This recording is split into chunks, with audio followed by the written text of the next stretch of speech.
Hello everyone. आज की इस वीडियो में हम देखने वाले हैं क्लास 8 मैथ्स का chapter first rational numbers. So what is a rational number? Rational number मतलब क्या होता है? Rational numbers means any number which can be written in the form of p by q। p by q मतलब numerator and denominator की form में ऐसा number जो हम उसको लिख सकते हैं p बाई q की फॉर्म में, वो होता है रैशनल नंबर। तो फर्स्ट थिंग फर्स्ट हम स्टार्ट करते हैं नेचुरल नंबर। नेचुरल नंबर क्या होता है? नेचुरल नंबर वही कि नंबर लाइन में जो राइट की तरफ 1 से स्टार्ट होता है to the infinity, that all numbers are natural number. और इसका एग्जाम्पल NCERT का ही है, x+2 = 13। अब x की वैल्यू, ये एग्जाम्पल्स थोड़े से अलग हैं। क्लास 7 तक तो आपने बस ये 1 2 3 4 वाला ही पार्ट देखा होगा। क्लास 8 में आपको दिखाऊंगा x+2 = 30। x क्या होता है? x मतलब वही जो हमें जिसकी वैल्यू पता नहीं होती, हम उसको x एज्यूम करते हैं। यहाँ पे आप कोई भी अल्फ़ाबेट ले सकते हो। खैर, तो x+2 = 13। x+2 = 13 ये कैसे सॉल्व किया जाता है? x कैसे फाइंड आउट करोगे? लॉजिकली देखो कि 13 की वैल्यू हमें चाहिए और एक ऐसा नंबर जिसमें 2 ऐड करने से 13 आ जाए, वो कैसे फाइंड आउट करते? वो हम फाइंड आउट करते हैं 13 को एज इट इज़ लिखा, ये प्लस है, यहाँ पे जाएगा -2 हो गया, फिर x की वैल्यू आई 11। ये आपने 7th में पढ़ा ही होगा, I am pretty sure about it. तो इसके बारे में ज़्यादा बात नहीं करते। तो ऐसे ही हमें x की वैल्यू आ गई जो 11 है। 11 क्या साबित करता है? 11 is a natural number, so that's why ये नेचुरल नंबर की कैटेगरी में बिलोंग कर रहा है। एक होल नंबर की कैटेगरी में भी बिलोंग करेगा। कैसे? क्योंकि होल नंबर स्टार्ट होते हैं ज़ीरो से राइट की तरफ जितने भी पॉजिटिव नंबर आपको दिखते हैं वो सारे के सारे होल नंबर्स होते हैं, but they start from zero. तो ये 11 क्या हुआ? 11 is also whole number as well a natural number.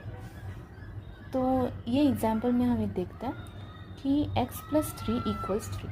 अब हमें 3 ही वैल्यू चाहिए RHS और LHS में। RHS मतलब राइट हैंड साइड और LHS मतलब लेफ्ट हैंड साइड। ये हम नेक्स्ट चैप्टर में देखेंगे, बट अभी के लिए जान लो कि इस वाली साइड में और इस वाली साइड में हमें ये इक्वल करना है। यहाँ पे ऑलरेडी 3 है, राइट में भी ऑलरेडी 3 है, तो हमें x में कोई भी नंबर ऐड नहीं करना है। क्यों? क्योंकि 3 तो दिया ही है, कोई चाहिए नहीं। और अब बात करते हैं इंटीजर्स की। तो इंटीजर्स क्या होता है? एक नंबर लाइन पर हमें जितने भी नंबर्स दिखते हैं, जो 3 4 नेगेटिव 0 पॉजिटिव जितने भी नंबर्स आते हैं वो सारे इंटीजर्स होते हैं। We can conclude that every integer is a natural number. Why? Because they can be written in the form of p by q, that is numerator upon denominator. So it contains positive, यहाँ पे positive होना चाहिए, my bad, positive negative numbers. तो ये zero वगैरह ये सारे के सारे इंटीजर्स ही है। एग्जाम्पल आप देख सकते हैं। ये जो पार्ट है addition, subtraction, division and multiplication, ये हाँ आप ज़्यादातर आपकी जो बुक में NCERT के बुक में जो आपको चार्ट्स थे, अब चाहे NCERT मतलब CBSE के हों या स्टेट बोर्ड के, मैटर नहीं करते। ये चैप्टर एक्चुअली हर किसी बोर्ड के लिए वैलिड है। तो addition, subtraction, division and multiplication जो आपको आपकी बुक में दिया है, वो चार्ट पढ़ना है तो पढ़ो। खैर इतना इम्पोर्टेंट तो है नहीं, क्योंकि एग्जाम्पल देख के भी आपको सब कुछ समझ में आ जाएगा। तो ये 5/8 ये तो हमें पता ही है कि इसके फॉर्म में लिख सकते हैं, ये और ये इसके फॉर्म में। हाँ, ये देखते हैं ये कैसे करते हैं। यहाँ पे मैंने कुछ आपको प्रॉपर्टीज़ लिख के दी है, ये आपको बिल्कुल याद करना होगा, क्योंकि ये बहुत इम्पॉर्टेंट है। आपका जो क्लास 8 है ये बेसिक्स कंटेन करता है 11th-12th के, और क्योंकि इसी से तो आगे की मैथ्स बनती है, तो आपको ये वाला सब कुछ जो मैं बॉक्स में लिख रही हूँ, वो ये सब कुछ आपको याद करना ही पड़ेगा कि x × b इज़ AB।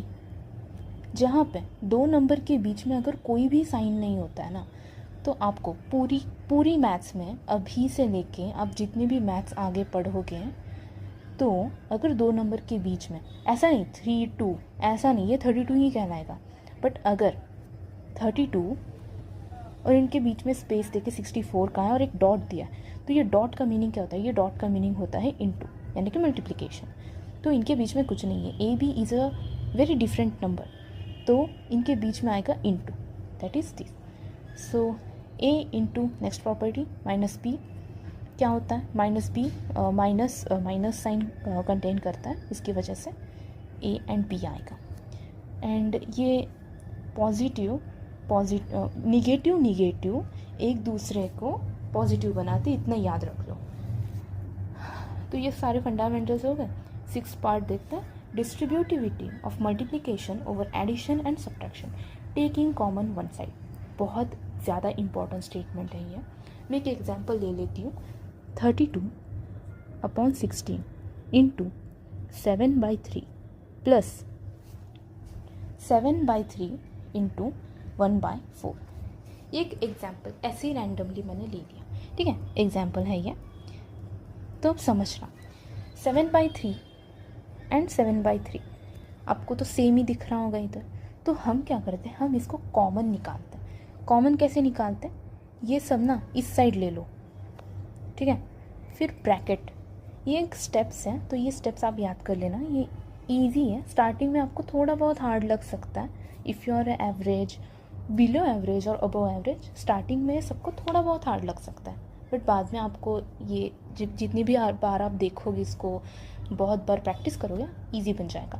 7/3, तो 7/3 हमने कॉमन ले लिया, सो 32/16 एज इट इज़ लिखा। अब यहाँ का 7/3 तो हमने कॉमन कर लिया है ना। मैंने क्या कहा था कि इनके बीच में अगर कोई भी साइन नहीं तो वो इंटू होता है। यहाँ पे तो इंटू मैंने वैसे ही लिख ही दी है। सो 3/2/16 और 7/3 तो मैंने लिख लिया, तो हम इसको फिर से नहीं लिखेंगे। ये plus sign as it is लिख लिया, और ये भी 7/3 हमने यहाँ पे लिख ही दिया है। क्योंकि हमने ये कॉमन लिया है, किसी भी चीज़ से हमने ये कॉमन लिया, सो हम फिर से नहीं लिखेंगे। और फिर क्या है 1/4 सॉरी। अब इसको सॉल्व करो।